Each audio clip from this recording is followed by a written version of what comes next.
Nights and days are the same thing. There's no end to work. Welcome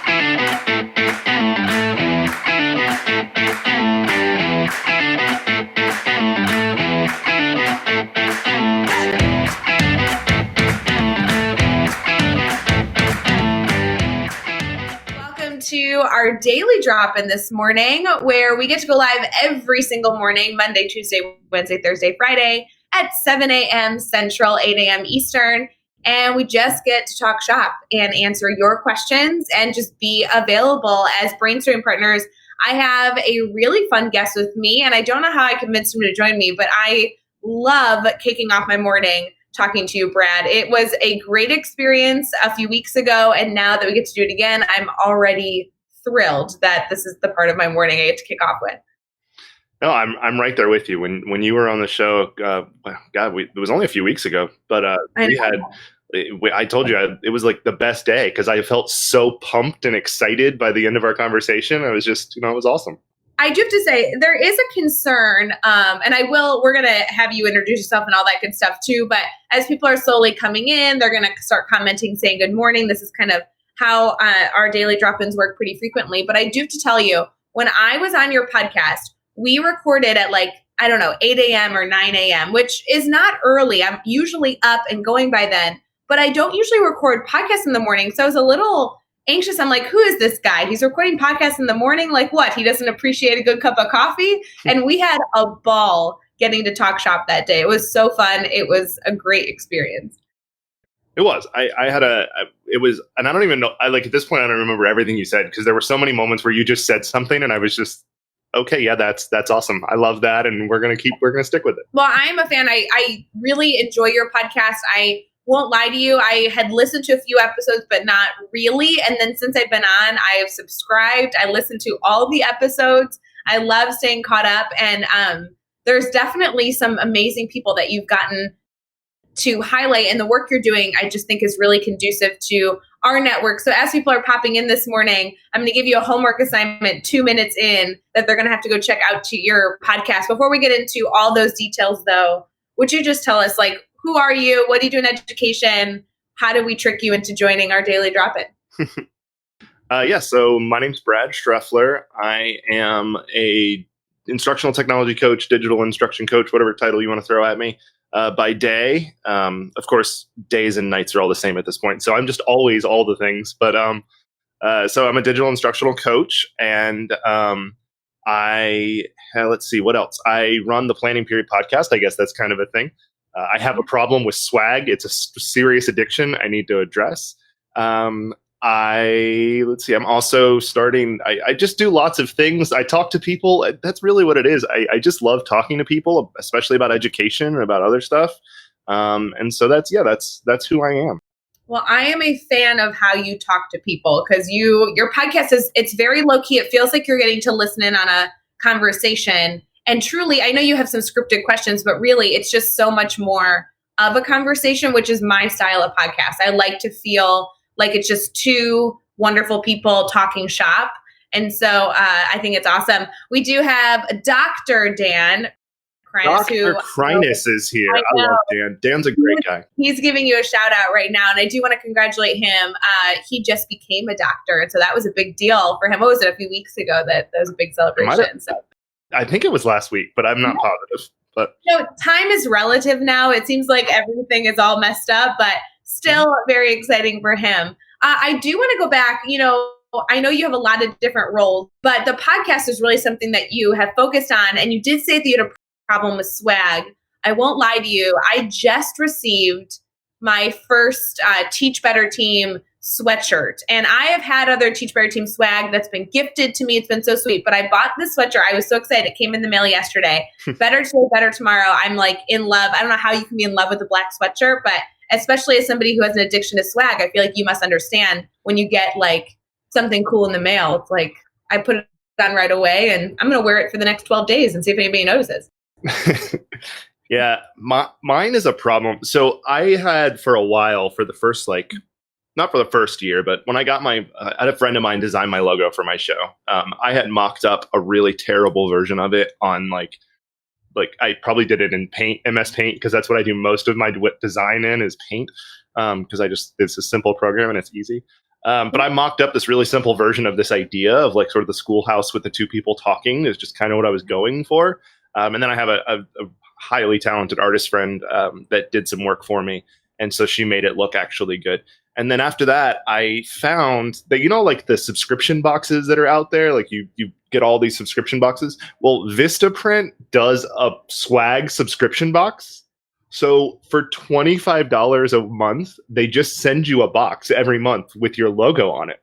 And I'm like, and they design all the stuff. Like they give you hats. That's where this mug came from. Like I didn't buy this mug in particular, just they sent me a mug and not the shirts. I bought the shirts, but the banner came from there. The like a lot of stuff. If I look around my office space here, my desk space is just a shrine to my podcast logo, which, by the way, is also my guest room. So I'm sure my guests love coming in here and just seeing the same blue and red logo all over. Well, the worst part of that is that I bet your guests come and when they leave, you have to look around and be like, they took like my swag, my poster's gone, my t-shirt's gone. Yeah, it is. Oh, I have a mouse pad over here. Like it's everywhere. It's a serious problem. Actually, that year when I did the taxes for the business, I was like, oh yeah, I got to cancel this. This is getting out of control. I think that you need to do it. And I think all of us listening right now, I mean, you have a bunch of people live with us. I think we should all get a subscription box for the podcast and we can all come live together and have matching t-shirts and drinking mugs. It'd be perfect. Yeah. I mean, it's, for $25 a month, it wasn't terrible at first. And then but then the other problem was, they always get you, right? So it's like $25 a month. And then it came with a like $10 or $20 gift certificate to Vistaprint. So you could turn around and buy the stuff that was in there. But of course, none of the stuff in there was the price of the gift certificate. So you like spend like an extra 10 or 15 bucks on top of that. So yep. Okay. Well, I will say I am swag obsessed and this is a foolish shutout, but for Teach Appreciation Week, our Teach Better swag is actually 25% off your whole order. And so that's a little like nudge, nudge. If you are swag addicted, we should not only get for the podcast, but also go over to teachbetter.com and click that swag button. You can get 25% off using the code BETTER SWAG. And that's only through the rest of the week. So I guess it's Thursday. You got to go do it like super soon. But definitely, I love a good deal. I love, that. I think that's great. So I'm all about it. We do have a bunch of people in the comments that are already saying good morning. They're grabbing their coffee, which I definitely support. I know that you said you were already on your third cup, which I think is very impressive at 7 a.m. Central in the morning. I do want to give a very special shout out. We have Bree in here, Alex. I saw Lindsay, Tammy, Andrea. I do want to give a shout out to Joe and Adam and Baby Luke, who I don't know how to go live if Baby Luke is not a part of it. So I'm always excited to see that he's there bright and early in the morning, kicking off the day. I do think this daily drop-in is a really positive way to kick off a day. I think it kind of sets a routine for people. I do like, though, I listen to your podcast in the morning. So I think like that's kind of a part of my system too throughout the week is getting to tune into your episodes. Will you tell us a little bit more about what you're doing with the podcast? And obviously, as you're kind of giving us that information, we already talked about the awesome logo, and hopefully people can kind of share their questions for this morning if they want to dive into any ideas dealing with remote learning or anything else going on with the team. Yeah. So the podcast really, it came about as an idea in my head when I first became a coach, an instructional coach. And it was, it was funny because I became an instructional coach at the school I had been teaching at the year prior. So I was a 9th grade English teacher. And then as the school was going 1-to-1, they needed a digital, I convinced my principal that we needed a digital coach. And then I said, and also, by the way, it's going to be me. And so he was like, okay, yeah, fine. And so it was really great and I loved it. And then I kept having these conversations with people, and it was these moments in my day, in my week, really. Like it would be maybe once, twice a week. And I'd find myself in the break room or in the copy room or, maybe join a teacher in their classroom at lunch. And I would have these like conversations with people that were just phenomenal and amazing. And I would leave them all jazzed and pumped, and all these new ideas were coming in. And I realized that it doesn't really happen in the day-to-day of teaching because we're too busy spending an unhealthy amount of time around teenagers or preteens or children and, all going a little mad inside. But I was having all this great, and I was like, these need to be recorded. These need to be out there. And I'm generally obsessed with podcasts. I listen to about 9 hours a week of podcasts. It's a problem. Almost all of them are on education. It's real bad. I might just have an addiction problem now that I'm thinking about it. But anyways, podcast. We're not judging here. This is a safe zone, Brad. You feel free to fourth cup, third cup of coffee. I just do everything in moderation. But yeah, so I decided I wanted to record them, and so then it was about, I don't know, it was probably another 6 months of sort of concept building in my head. I knew I wanted a conversation show, like just relaxed and informal and laid back. I love the feel of this. It's the same kind of feel. It's just two people chatting, checking in, seeing what's going on, and so that's really what I wanted. But I knew it needed something. Like it needed a thing to just sort of make it flow, to sort of give it some semblance of the same similarity episode to episode. So I started to develop this model where I would ask the same questions of all my guests over time. And it really came down to developing the right questions. I like the number 3. So that was always going to be my idea, is 3 questions. And it came down to what those 3 questions were. And so each of them kind of have an origin, which is kind of cool. So, my first question I always ask all my guests is, what is the biggest problem facing education today? I love that question. And I love how different the answers are episode to episode, depending on the lens that the educator is looking through. I mean, you say that you ask the same questions, but the conversations are so vastly different episode to episode. Yeah, and thank you. That's what I go for. That's what I hope. Although when I created that question, I didn't actually think that I'd be 124 episodes in and still have only heard 2 or 3 people give the same answer, which is scary. Oh, yeah, that is weird. Can you believe that? It's like, wow. So, but that one really started because somebody asked me one time, they were like, and it was a parking lot conversation. I distinctly remember it with my first guest on the podcast ever, Jay Svetko. And we were just having a parking lot conversation at school. And, he said, I threw away. I was like, well, we all know education is broken, right? Like I just kind of threw that out there in the course of the conversation. And he just stopped and he goes, yeah, but what exactly is broken? And I was like, huh? He's like, no, people say that, but what do they mean? What is broken? What is the thing that is broken? And so from that was kind of where that question came from, is we don't really point to the one thing very often. I'm going to interrupt you really quick. I want to get into kind of some maybe of your favorite answers you've heard. I do want to know though, can we pose this question to our listeners right now? I mean, we have the comments rolling. We have a ton of people that are still saying good morning. They're interacting with each other. They're commenting about all the swag they have and how much they love podcasts, and maybe have some addictions like you have, which we're going to get deeper into. But can we pose the question to our family here and they can respond in the comments? I see some love for English teachers. Shout out. I love me some English teachers. I actually passed the 612 English certification exam yesterday. Woo! That's a big accomplishment. Cheers to you. I was I was certified 5th through 9 in our state of Florida until yesterday. Well, I got the unofficial pass. I have to pass the essay portion, which, I'm not that concerned about, but yeah. Oh, and Mike's here. What's going on, Mike? Yeah, we have awesome guests with us. We have Kristen here, Mike, Tammy, Rochelle. It's fabulous. So will you put on your best podcasting voice and pose our question to our group, and maybe they'll jump in here as they continue to congratulate all the wonderful things you're doing too. Also, Kristen did want to know the name of the podcast one more time so they can all go. I'll include that in my, we'll go into podcast voice. Hello and welcome to this episode of the Planning Period Podcast. I'm your host, as always, Brad Dressler. So it's the Planning Period Podcast. And my first question for all my guests is, what is the biggest problem facing education today? All right. So as you're listening to, I want you to comment in here what you think the biggest problem is. Have you had some answers? What'd you say? I was answering Mike. I'm bad about watching chat. That's just a distraction. I know it's hard to read and be in a conversation, and we're just going to get distracted the whole time. So when you pose this question, you said you haven't heard a lot of repeats. Is that still the case? Even, you said 120 episodes in? Yeah, it is. I've kind of been able to categorize the answers into a handful of big ideas. Okay. But What are the so like one of them is testing, right? Standardized testing. And you can expand that a little bit bigger and grab everything with sort of accountability measures. Okay.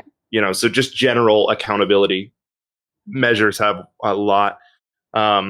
There's a lot about sort of social issue. So if you link about like social stigma of teachers, social stigma of education in general, social beliefs about things, the lack of social emotional learning, and if you just sort of big category come at that a bunch of different ways. And the one that I have kind of been forced to, people trying to nail me down on my own question, and I almost never answer it. And in fact, it was like episode 100. I had my dad come on the show. My dad's a former educator. He retired about 3 years ago, as he was an elementary school principal for his last 6 or 7 years. And I had him come on episode 100 and take over the mic because he listens to every episode. And so he interviewed me for the last 100th episode. And he finally nailed me down on an answer. And I ultimately said, and this is the other big one, is the legislative issues. So I think if you look at education, the bosses, if we look at Department of Education at either the state, even local in a lot of cases, but local, state, federal level, the people that are running education, 99% of them have never been educators. And I always equate it to saying, like, they say, oh, well, I was in school, so I know how to be. And I'm like, that's like saying that you're a mechanic because you drive a car. Like, that doesn't make any sense. And so I think that's where I would be. I really love in the comments, people are commenting with a lot of different answers to answer the question that you posed to them. If you are listening right now and you have shared your answer, I want you to screenshot and share this out to your favorite social media platform, whether this be Twitter or Instagram or anything in between, and see if your network can also be responding to this question. Because what I'm loving is that while it seems like there's a lot of comments like, oh, everything, I think you're really encouraging your podcast guests and people in here to be specific. Can you really nail down what the concern is? And I still stick to my answer that I gave in the podcast. I think that our answer to this question has such a big variety. I think that you're correct that there's a lot of different categories of this. But I really think it's those comfortable with complacency. I think if we were more eager to grow and more hungry to solve these problems, we wouldn't have them. And I don't know. It's interesting listening to everyone's answer for this. It is. Mike Washburn's in the chat. I saw him. He was a former guest on the show, and he said trust. And totally, I can see that again. Kind of goes back to those social stigma issues. There's a lot of talk. I see the 19th century, model being used in the 21st century. That's definitely a thing. I actually ended up giving a Ignite talk at ISTE a couple years ago, specifically about the 100-something answers I have gotten to this question. And that was really what and that was what my Ignite talk was basically about, was just how I've asked this question now of people all over the world. And the other thing that happens is almost never does anybody just have an answer ready. Because you've never been asked that question, right? Which is kind of scary. Like, shouldn't we be asking everybody? Like, shouldn't we all be asking that question all the time, right? Like, I love it. And I think that it really allows educators to try and get to the root of the problem. We have that conversation sometimes. You have to ask why 5 times to really truly get to why someone's upset or why there's a problem or whatever, to really truly get to the root of the problem. And so this is another example of something that if we could try and get to the root of the problem, could we actually enact change if we came together and all worked? So I love it. So what's your second question that you ask? I mean, you talk about what's problem with education. It's a very heavy topic. I'm sure it creates a lot of discussion. I've heard really great things in each podcast that your guests are able to share. How do you shift that? So that question, this one is the only one that doesn't have much of an origin story, but it's because of the way I wanted the show to feel. And so the second question for all my guests is, what is something you're doing that you wish all educators would do? Mm-hmm. And it's a fun question because the goal I had with it was to be, what is the biggest problem with education? And then kind of, how do we fix it without asking that directly, right? Because most cases, when you say this is the biggest problem in education, what you're doing that you wish everyone would do tends to address that problem, even if it's in a roundabout kind of way. Sure. Absolutely. Have you had a variety of answers for that as well? Or do you find that there's categories for the answers of that too? That one's all over the place, and it's cool because it also, and it wasn't intended to do this, but it works out well. But it's also the way for a lot of my guests to sort of bring in the specific thing they're passionate about. I get a lot of guests that are, maybe publishing a book soon, or they're, they have their own shows or podcasts or their own little niche in the social media education Twitter space or whatever. And so that second question really gives them a chance to say like, well, I'm publishing a book on STEM and STEM in the classroom, and that's what I wish everyone would do, or whatever that may be, which is nice because it, like you said, I like the show to be informal and more conversational, but I also want people to be able to talk about their passions. It's about that person. It's not about me. It's about, which is why I feel like I'm talking a ton right now, but it's about that person. Right now, we're like flipping the mic on you. You're the one actually sharing right now. Yeah, I don't talk much on my own show. It's nice. It also means I don't have to prepare, which is right up my alley. We didn't prepare for this. We're just winging it right now. We're pros. It's perfect. You would never know. You would think we scripted it. Yes, it's all scripted. We're actually reading from a teleprompter in front of us, getting this all taken care of. It's awesome. Very professional over here, of course. Yeah, so I like it. Go ahead. No, you're up. Go.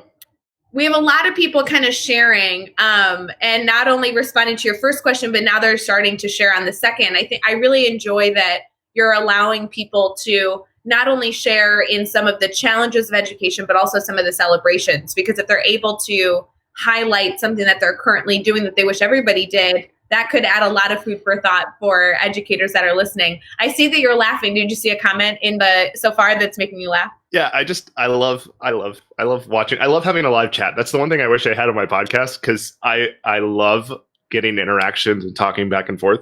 And Mike Washburn, LOL, Brad is a professional. That is something that if you listen to my show, I point out on the regular how not professional I am and how I'm just making stuff up as I go along. One of the running jokes I have on my show is I will have a moment, like if you've podcasted or you've done interviews or anything, you don't want it to sound like you're just directly asking questions of people in order, which is kind of tough to do when you ask the same 3 questions of everybody.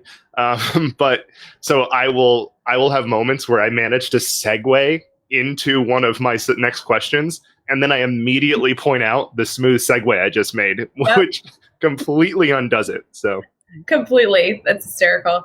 I do want to give a special shout out before we kind of get into those questions that you continue to ask, maybe addressing the one that we were just discussing. If you are listening to our recording right now, whether it be, after the fact on YouTube or as a bonus episode of Teach Better Talk podcast, remember the only place you can actually participate live, be a part of this live chat, we can be laughing at your comments, highlighting all your answers, is in our private group right now. So if you head to teachbettergroup.com or just go to Facebook and search Teach Better Team, join our private group, over 4,000 educators all coming together, a variety of grade levels and roles in education. We're kind of like K-12, K through college. It seems, every educator has their own fit in this group, but we'd love to have you not only sharing in these daily drop-ins, but participating so you can transition from a consumer to truly a participant in this bigger conversation. And this is also a great space to throw out questions for yourself that you're looking for Brad and I to discuss. I will give a warning to Mike. He, I'm sure, will throw out an absurd question, but everybody else,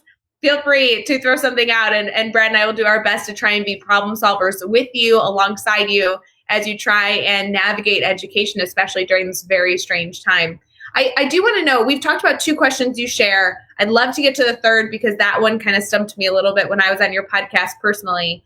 But when you're doing all of this, has your role in education, whether it be in your coaching role or just with the podcast, changed since COVID-19 has kind of come to the forefront of the conversation, or has things kind of stayed the same for you? It's definitely changed. This is now my office all day, every day. And like we were talking about before we turned it on, like nights and I don't know, maybe that wasn't before we turned. I don't remember. Nights and days are the same thing. There's no end to work, right? Like it's hard. Because now teachers and students both are not on a scheduled time to work. At least in my district, we're not expecting sort of to follow the same schedules. And I think that's what most are doing. So I'm getting I'm the answer guy. I'm the guy that everybody has questions for. Like, I tried this and it didn't work, or this isn't loading, or I can't make this work. I can't, like, that's that part of my job is now kind of all of my job. And this is just me personally, and I don't know if other instructional coaches feel this way, but I always feel like if I don't answer their question when they ask it, even if it's at like 11 o'clock at night or whatever, then that's a whole group of kids that are not learning the way that they were intended to learn tomorrow. And so I have this like pressure to answer questions all the time. And so, I actually every morning, and this is going to probably start becoming part of my daily routine because I enjoy this chat. This is fun.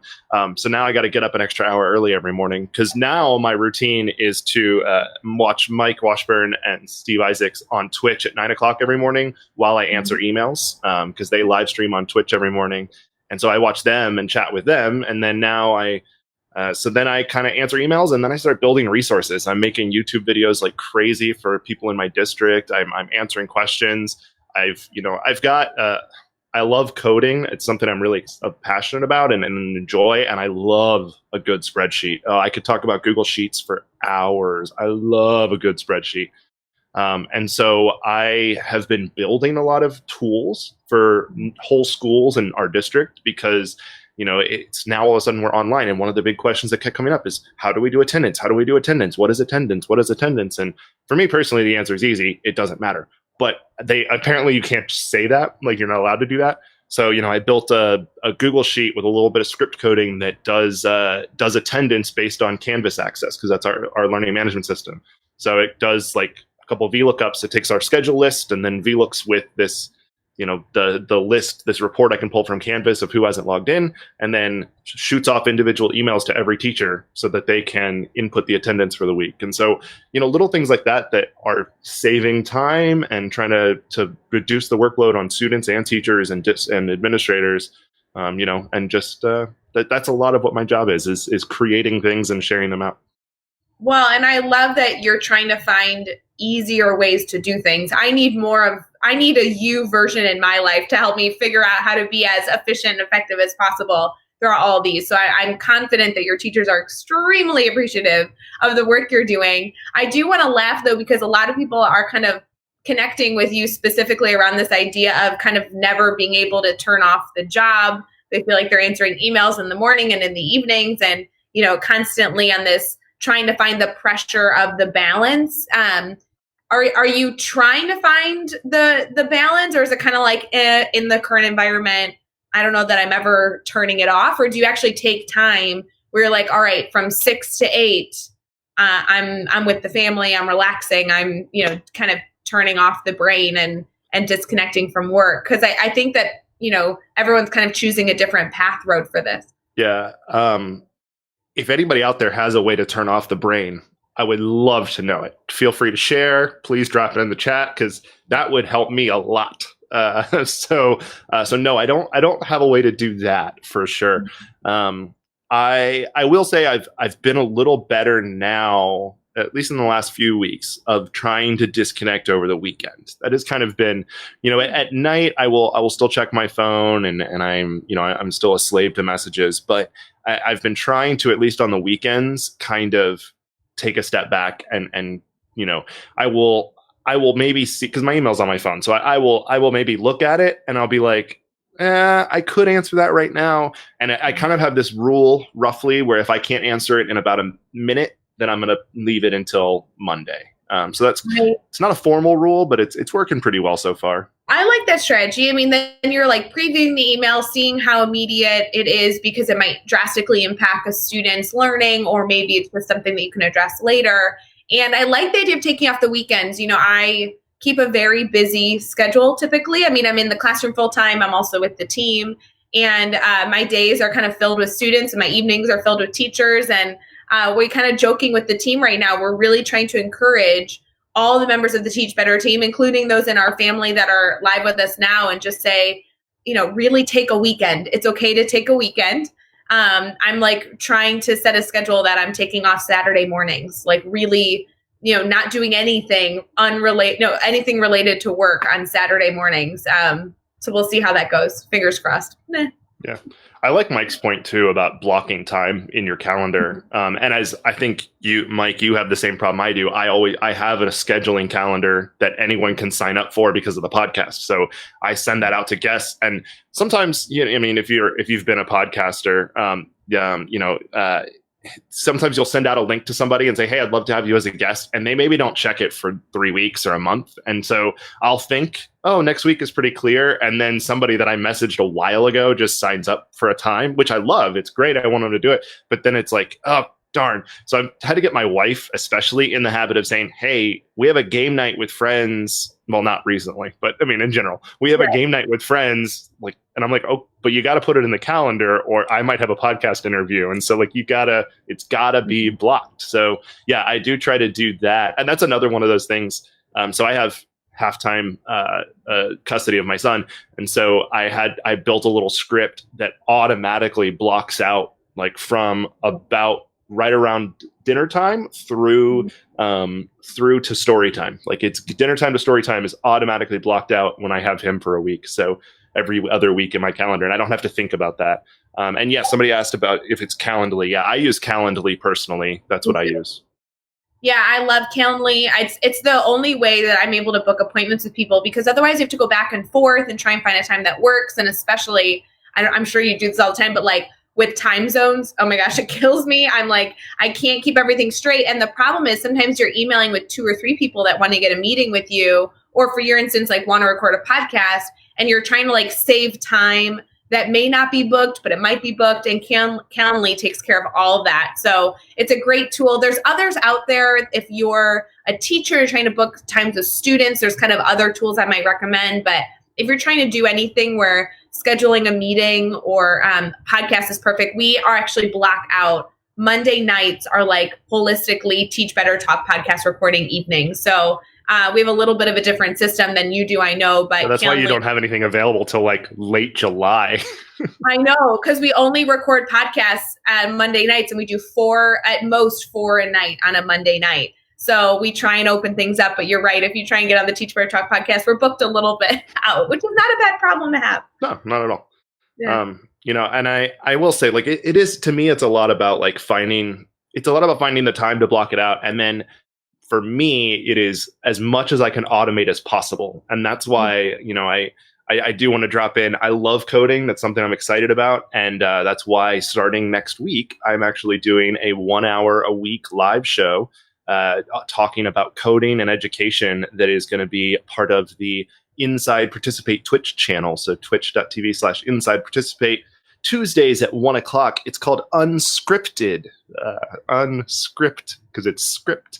So the idea is it's kind of project based. And so I will be working on a coding project, describing it as I go, but also having a guest in most of the time just to chat, talk about what I'm working on. And, I'm pretty excited about it. I'm actually really excited about it. I love to code, and I think it's a cool way to teach coding to other teachers and to students and to other people, just to talk about what code can do. So we're going to start with Google Apps Script and work in that for a while, which is a tremendously powerful tool that it lets you so all those Google add-ons you use, right? All of those Google add-ons that you check out, they are all done in Google Apps Script. And so it's really, really powerful and lets you do some awesome stuff.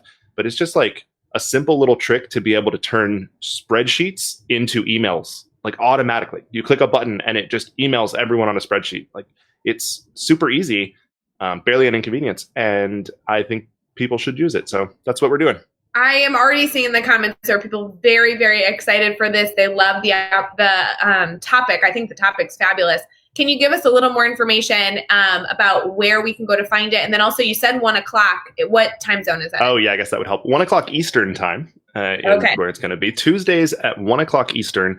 Our first episode is going to be on May 12th, I think it is. Is that the date? Yeah, that sounds right. Next Tuesday, whatever that is. Yeah, May 12th. And I'll have Mike Washburn as my first guest while we talk about some coding stuff. And it'll be on twitch.tv/Inside Participate. So that's their channel, which is really fun. If you haven't been checking that out with Mike doing a bunch of stuff there, they're adding more and more content to regular streams. And so it's really, really cool. Oh, yeah, Mike dropped the link.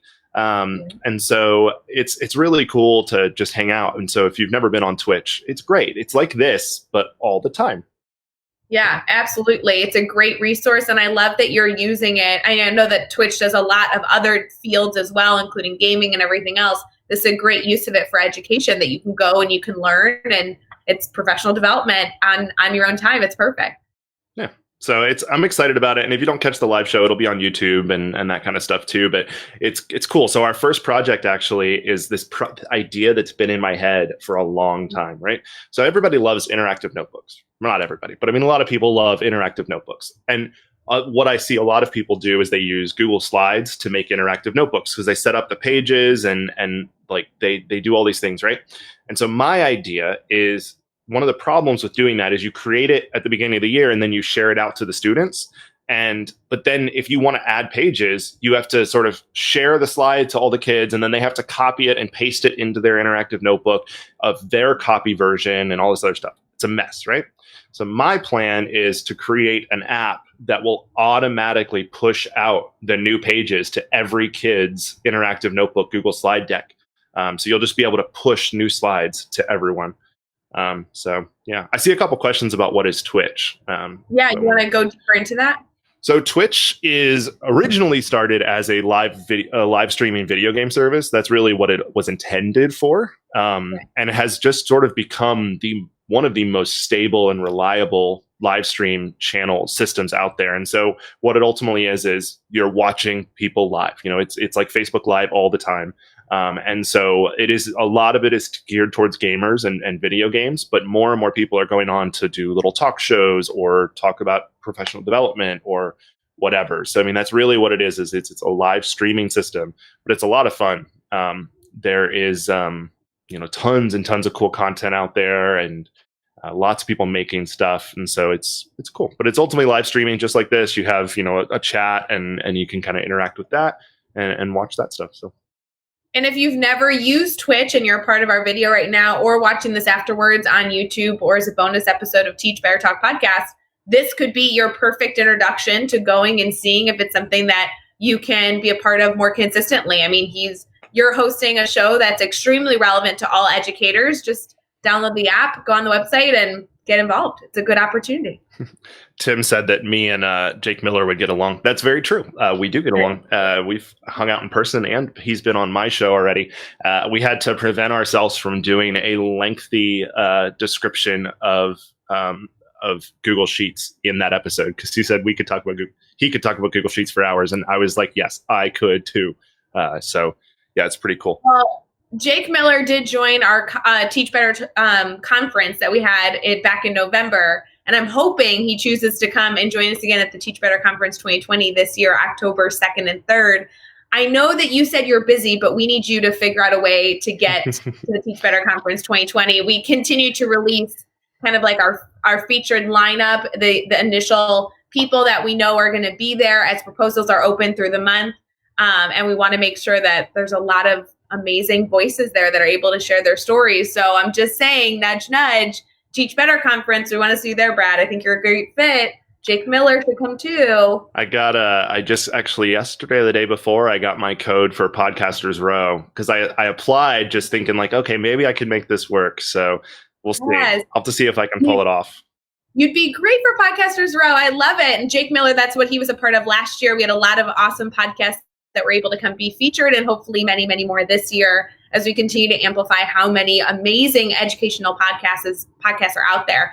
So we went over your podcast a little bit. We talked about question 1 and question 2. You said you had 3. So do you want to throw out our third question that you continue to share out? Hopefully in the comments, people can kind of share their stories. This is a very special one, I know, to many people. We've already been live for 40 minutes. I think that with how active this amazing group has been, they deserve to know that third question.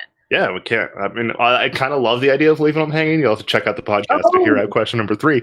But no, let's ask it, because I don't do that. So question number 3 is, who is the greatest teacher you've ever had?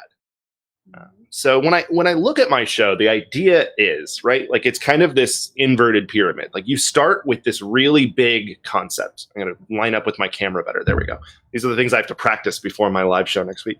You got a really big idea, right? You start with the big stuff, which is what is the biggest problem? And then you bring it down a little more personal. It's like, what are you doing that's addressing that problem, or what are you doing personally? And then you narrow it down all the way to the bottom, which is just the most personal, I think, is who is the greatest teacher for you? And that one came from a good friend of mine, Kristen Iannuzzi, and she was speaking once, and she said in her story that, the reason she became a teacher is because when you ask anybody who's the greatest teacher they've ever had, or who is their favorite teacher ever, they'll tell you a story.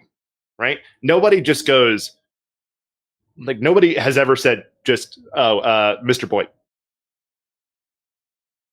Like, you have to tell why, right? Like, the story has to come next. It's why is that person here? So it's always going to be a story. And so I think that ending there is always fun. Like it's just a nice way to like round third and come on home, which we use a little baseball analogy there. It's a lot of fun. So I like that question. It's who is the greatest teacher you've ever had? So in the comments here, I want you to post, maybe we could do like the name of the teacher, give them a special shout out. And also if you can say why in like one sentence, I think that would be really, really tricky. But because our comments are going to fill up, try and give that one line of like, what did they really do that made them your favorite educator? And then it would be wonderful. Again, if you're watching this live, or if you're even listening to this afterwards on Teach Better Talk podcast or on our YouTube channel where you can see the live stream, screenshot it and share this out. I would love to see, especially during Teacher Appreciation Week, let's give a shout out to the amazing educators that we've had in our life, and we'll continue to have wonderful celebrations for as we continue to be our best educators that we're trying to be as well. So I love this question. It stumped me completely because, for a lot of different reasons, but I did challenge you when I was on your podcast to share your favorite, and you had an answer. I know you've shared it a few times in a few different episodes of teachers that have impacted you. And, I'm pretty sure if I'm correct, you've shared two because they impacted you in completely different ways. Is that true? Yeah, I have two. So one of them is, her name was Miss Forsyth when I knew her. She's now Miss Barnes. But she was my biology teacher in 10th grade. And then I took AP biology my senior year just because I wanted to be in her class again.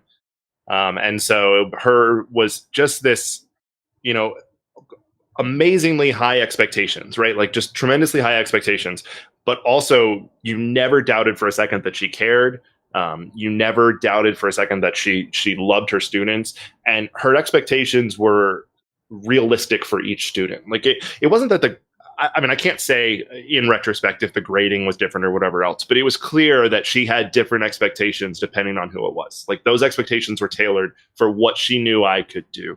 And I will never forget that I disappointed her and I only got a 4 on the AP bio exam, and she was very annoyed. She was like, Brad, if you had put any more effort into this, you would have gotten the 5. I was like, yeah, I'm sorry. I really felt bad about it. Man.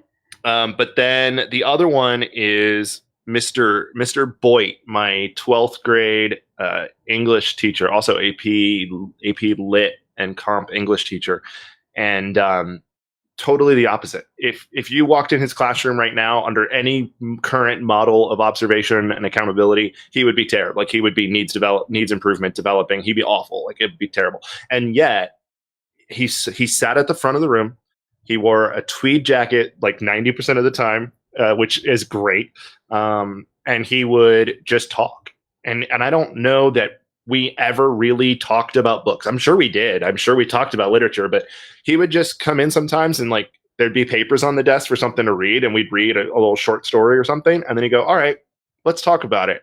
And then he would just sit there and then he would talk. And it was, and in my school, there was like a group of us that had a lot of classes together by our senior year, but also had a lot by our junior year. So it was like it was a massive school, 2,000, 3,000 students in the high school, but we had this little almost cohort that was in a lot of classes together. And so we all knew each other and were goofing off well. And then he would just challenge us. And it became this game of like, we would try to change the subject to something that we knew more about than he did.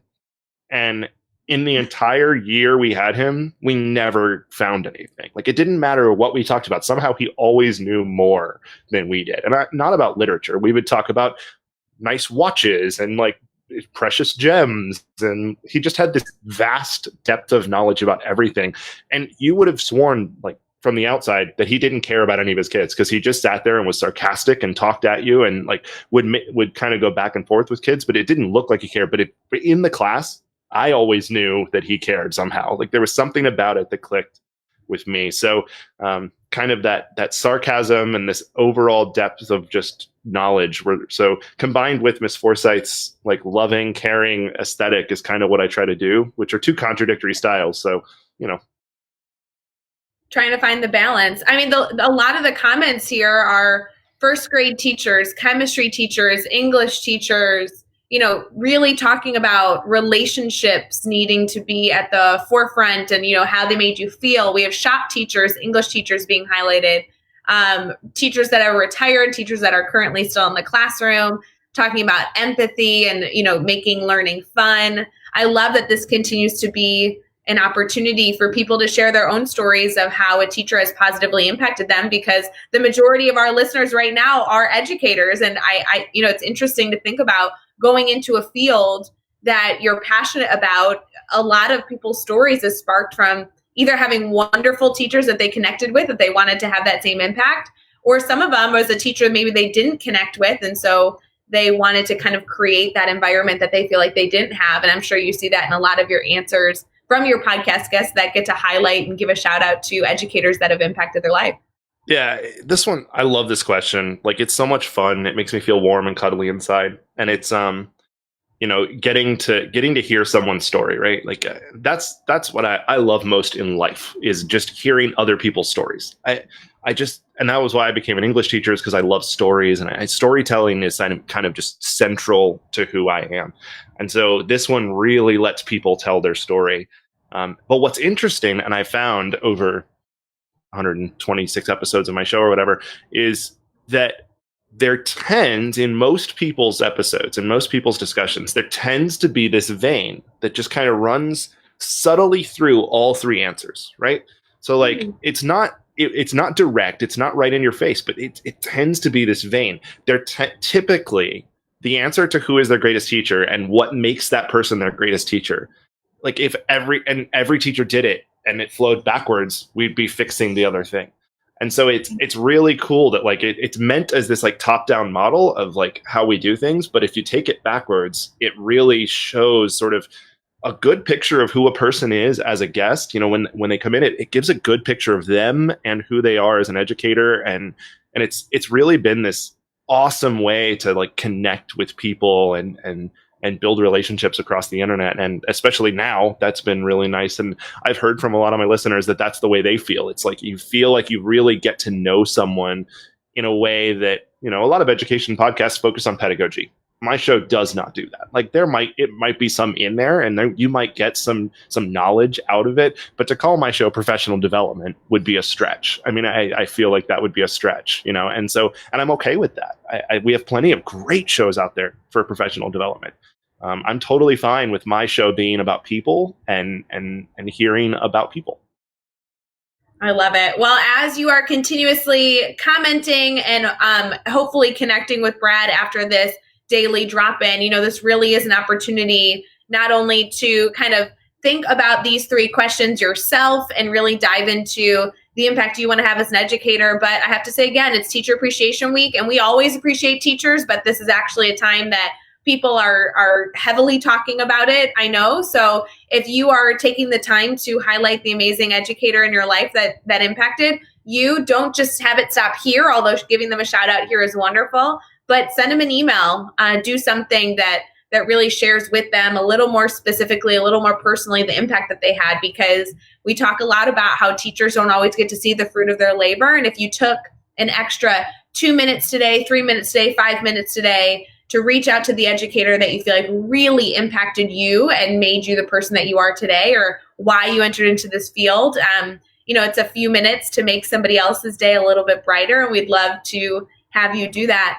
Brad, before we end today, since we've been live for about 50 minutes so far for this daily drop-in, Crazy. I know, it goes so fast, right?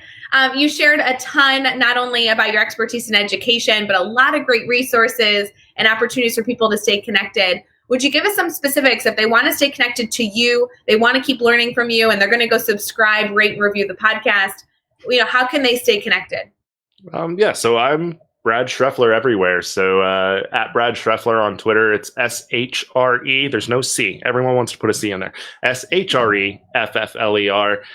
Brad Dressler is, and then bradstreffler.com. I'm at Brad Dressler on Instagram, although I never use it. I'm now at Brad Dressler on TikTok. I'm not good at it, but I'm trying. My most recent guest pushed me to really dive in and create some stuff there. Although I am pretty proud of my teacher appreciation video I did, because Tuesday this week, our leadership team at our school, including me, drove all over the Central Florida area to deliver gifts to all of our teachers.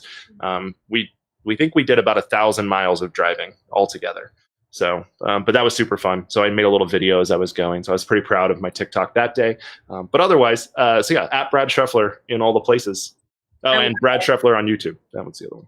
Yeah, and I hope you continue to be an active part of our family here, because I know the Teach Better family really loves the work that you're doing. We always support the work that you're doing. We want to continue to do that and have you stay connected here to, the educators that are tuning into our daily drop-ins that we're doing every single morning. You've been an amazing guest, and a lot of great questions that we can think through and resources shared. So we just appreciate you taking the time. I know that you have a very busy morning and you gave us an hour of your time when you didn't need to. We really appreciate it. Hey, no regrets. I'm glad I was here. Not even one letter. So nobody ever gets that joke. It was from a terrible movie, but it makes me laugh. It doesn't, it's so dumb, but it makes me laugh and I don't care. Well, we appreciate all the things. So it's fine. You're allowed to have some entertainment this morning. Because, if I didn't provide you any laughs and giggles, you might as well provide them for yourself. Oh, plenty, Ray. This is great. I love, we should just do this every day. And just that would be great. Hey, you do this every day. Isn't that convenient? That works out. Yeah, do you just want to be a staple on the Daily Drop-In? Because I actually am not a part of the Daily Drop-In tomorrow. I know Becky and P. Sloan Joseph are coming together tomorrow, but I'm sure they'd welcome you as their third wheel. I mean, that's fine. Yeah, no, I'm glad. I always like being a third wheel. That's actually, I aspire to that in most of my life. Makes my wife uncomfortable, though. Go figure. I don't know.